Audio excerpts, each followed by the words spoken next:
दोस्तों, जब ज़िंदगी में बहुत ज़्यादा मुश्किलात, बहुत ज़्यादा परेशानियां आ जाएं, तो इन 6 दुआओं को हमेशा याद रखें। सबसे पहली दुआ है हज़रत मूसा अलैहिस्सलाम की। जब भी वो परेशान होते तो वो इस दुआ का विर्द किया करते थे। दूसरी दुआ हज़रत अय्यूब अलैहिस्सलाम की है।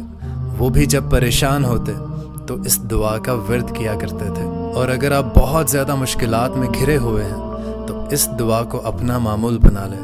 और कभी कभी हमें ऐसा लगता है, ऐसा फील होता है कि या अल्लाह हम पर रहम फरमा, तो ये रहम मांगने के लिए सबसे बेहतरीन दुआ है। और अगर अल्लाह ताला ने आपको बहुत सी नेमतों से नवाजा है या आप बहुत सारी नेमतों का तकाजा करते हैं तो आप इस दुआ को अपना मामूल बना लीजिए। और अगर आप अल्लाह से तकवा चाहते हैं कि आप में तकवा हो तो ये दुआ सबसे बेहतरीन है। इन दुआओं को आप सेव कर लीजिए और मुझे दुआओं में याद रखें।